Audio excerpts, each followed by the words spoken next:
Kajina Abe, Tusasirwe Zubeida, Komjini Mary, Nimpirire Johanna, wamu n'abalala 10 nga basuubuzi mu katale k'Embarara nga bano bapangisa ku bagambibwa okubeera balandiroodi nga bano basalawo okuddukira mu kkooti ey'ekitongole ekikola okuwandiisa amakampuni era nga kyekivunaanyizibwa ne ku by'obusuubuzi ki Uganda Registration Services Bureau oba kiyite URSB nga bategeeza nga bano abeeyita balandiroodi bwe baagala okukulaakulanya akatale mu bukyamu era nga beewaŋŋamya ne ku bukulembeze okusalawo okulaakulanya akatale. Entalo z'okuddaabiriza akatale zino zirudde nga kino kyali kyakubeerawo emyaka 10 emabega kyokka ng'olw'okuba wabaddewo abamu ku basuubuzi abakisimbira ekkuuli nga n'abamu baatuuka n'okwagala gavumenti yeddiza ettaka okulya akatale kyokka nga bamanyiddwa nga balandiroodi nga balina n'ekyapa eky'obwannannyini ku ttaka lino. Itaka eri nerigitutwene tirya muntu omwe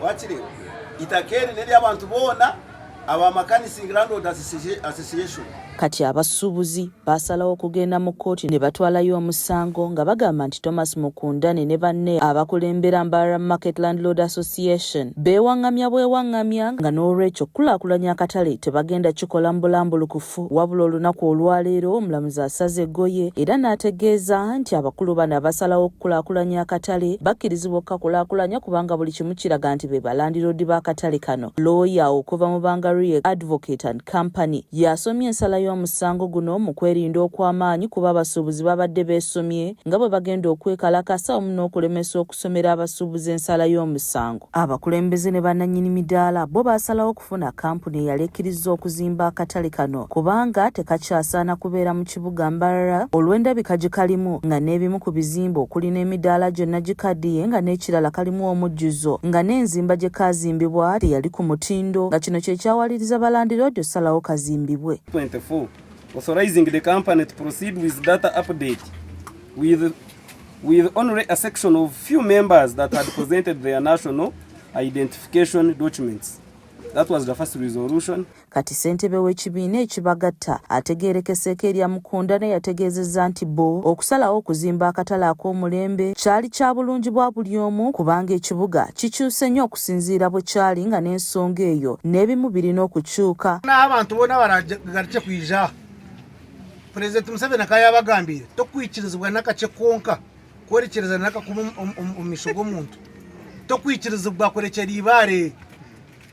Ono ategeeza nti ensonga eno erudde nga bagezaako okulaba nga egguke era nga akatale kazimbibwa kyokka nga abantu bennyini abakolera mu kifo kino ate be bakisimbira ekkuuli. Bigambo rw'ababa abakoleta akavuyo tomubu kubona ojana n'abatayi bawe mutagaruka kukikora abakuba judgment yabaho enshwamu y'omushango yagireta niyeshengereza imaba kwenda kukosta mani. Omu ku basuubuzi Rugunda Abbas yategeezezza nga bwe batakkiriziganya na nsala ya musango guno era nga bagenda kweyongerayo mu kkooti enkulu okulaba nga kino kitereezebwa.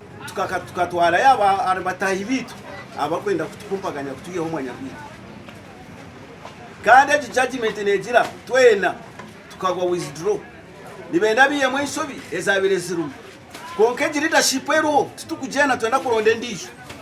Kino tekiganye lukiiko okutuula okulaba butya bwe bagenda tambuza mu nsonga ya kuzimba katale era nga bategeezezza nga bwe bagenda okufuna bwe bateeka abasuubuzi nga basabye n'abo abaagala okubeegattako okutuukiriza ebyo kkooti bye basabye gamba ng'okubawandiisa nga bammemba abapya mu kibiina ky'akatale kino era nga babasabye okutuukiriza ebibasabiddwa okuli n'endagamuntu. Joan Katushabe yakusakidde emboozi eno ku lwa KSTV Agaleero.